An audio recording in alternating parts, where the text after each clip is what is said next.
बन गए और उनके लिए हमारी एक स्पेशल सीरीज चल रही है, सीधी बात नो बकवास, जिसमें पॉइंट टू पॉइंट बात की जाती है। तो आज हमारा टॉपिक है प्रायर नोटिस और नोटिसों के जवाब काफी नहीं है।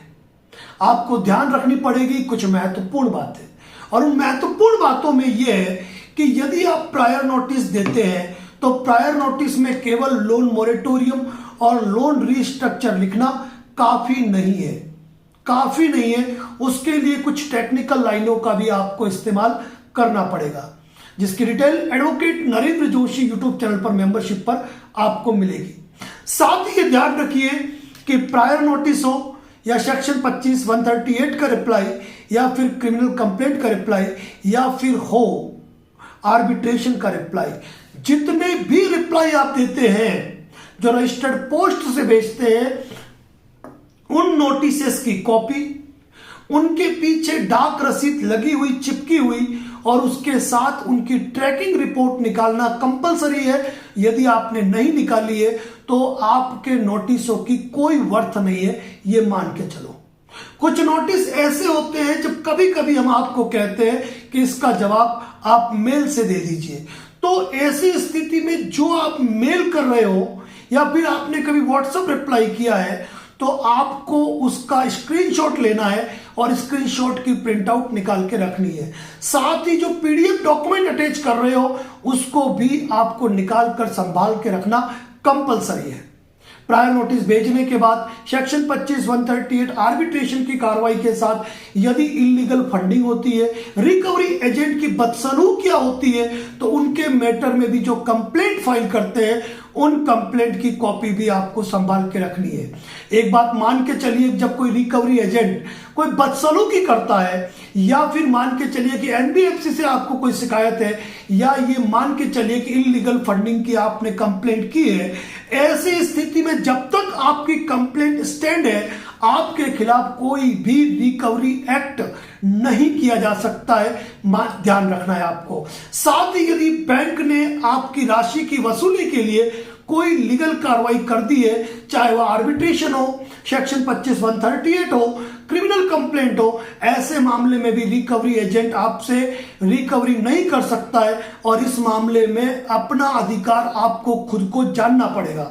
यदि कोई रिकवरी एजेंट कोई इलीगल रिकवरी आपसे करता है और यदि लीगल कार्रवाई हो चुकी है, आपकी कंप्लेंट स्टैंड है, ऐसी स्थिति में आप वीडियो रिकॉर्डिंग करते हुए आप उनसे बात कर सकते हैं कि जब कंपनी ने मेरे खिलाफ लीगल कार्रवाई की है तो तुमको रिकवरी करने का राइट नहीं है, कंपनी से लिखवा के लाइए।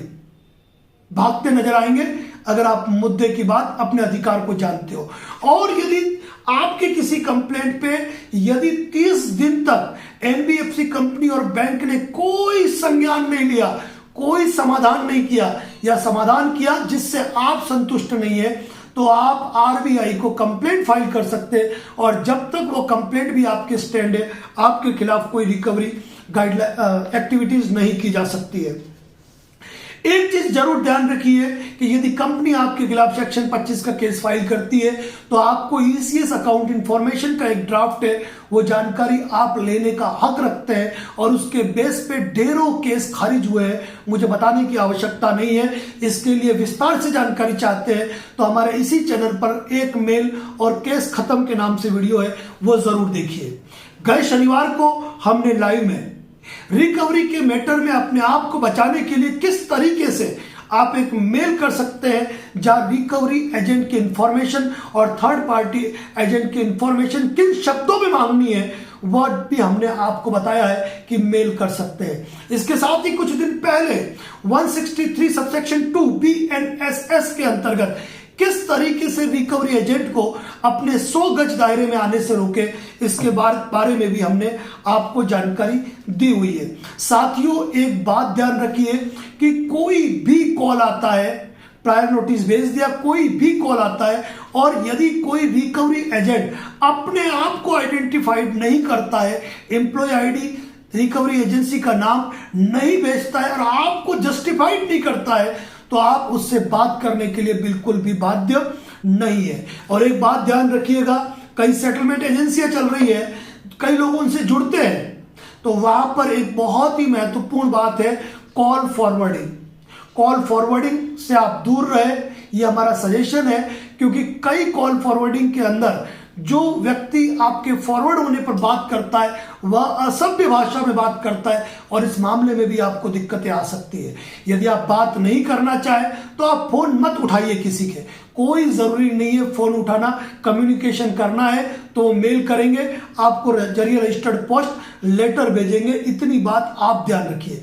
किसी रिकवरी एजेंट से आप बात करते हो और आप कहते हो कि प्रायर नोटिस भेज दिया, वो कहता है कि वो कॉपी मुझे भेजो, वो उनके लिए नहीं होती है, ध्यान रख लीजिए। अगर तुम कंपनी के लीगल हो ना, लीगल बंदे हो, कंपनी से ही बोल रहे हो, तो अपनी कंपनी से पता लगाओ। अगर तुम पता नहीं लगा सकते हो, इसका मतलब तुम टोटली इलीगल पर्सन हो, ये बात मान के चलिए। साथियों, ये ध्यान रखिए, प्रायर नोटिस ना तो एडवोकेट के माध्यम से जाता है और न ही प्रायर नोटिस कभी मेल किया जाता है। ये चीज आपको ध्यान रखनी है। 10 मिनट के वीडियो में हम कोशिश करते हैं हमेशा मल्टीपल टॉपिक्स कवर करने की। और एक और बड़ी बात, सेटलमेंट प्रस्ताव। मुझे कई साथियों के फोन आते हैं कि सर मैं सेटलमेंट लेटर भेजूं, मैं रिक्वेस्ट लेटर भेजूं।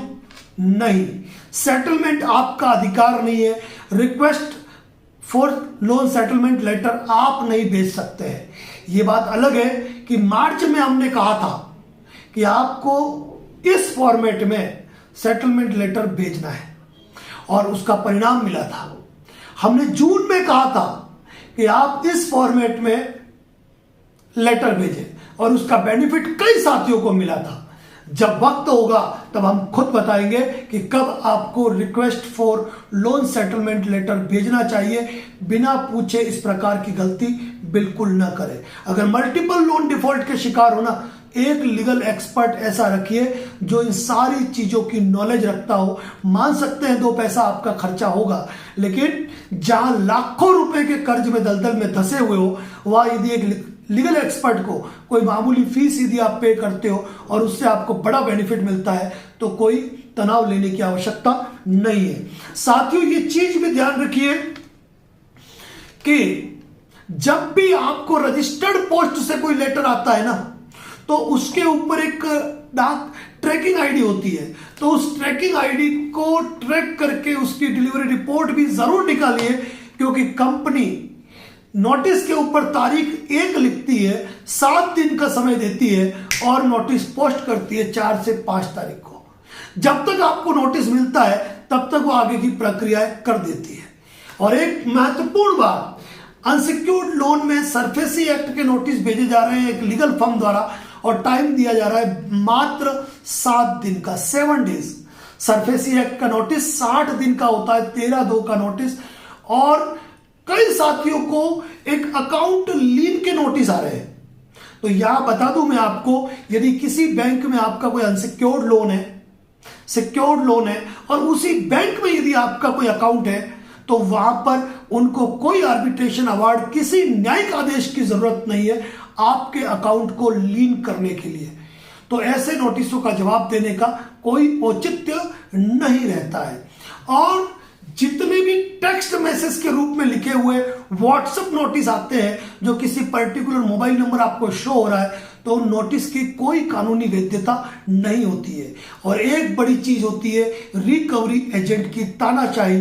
तो मैं एक बात कह दूं, एक बार intimation letter for recovery agent and employ और एक बार रिकवरी एजेंट नोटिस व्हाट्सएप, इसका फार्मूला अपने दिमाग में बैठा लीजिए, दिमाग में बैठा लीजिए, आपको कोई रिकवरी एजेंट परेशान नहीं कर पाएगा।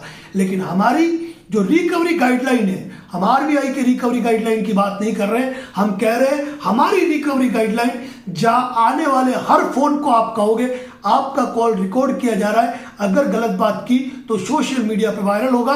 वहीं यदि कोई रिकवरी एजेंट आपके घर पे आता है तो फोन रिकॉर्डिंग मोड पे लेकर आप उसका नाम, बैंक का नाम, अपना अकाउंट नंबर पूछेंगे और उसके बाद पूछेंगे उसकी एम्प्लॉय आईडी, उसका डीआरए लाइसेंस, उसका ऑथराइजेशन लेटर, और फिर आप इंटीमेशन लेटर देंगे साइन करने के लिए। महत्वपूर्ण बात है और खुले रूप से कह सकते हो इलीगल एक्ट किया तो सोशल मीडिया पे वायरल होंगे। बने रहे सीधी बात नो बकवास में इसी प्रकार की अपडेट इंफॉर्मेशन के लिए। Thank you so much.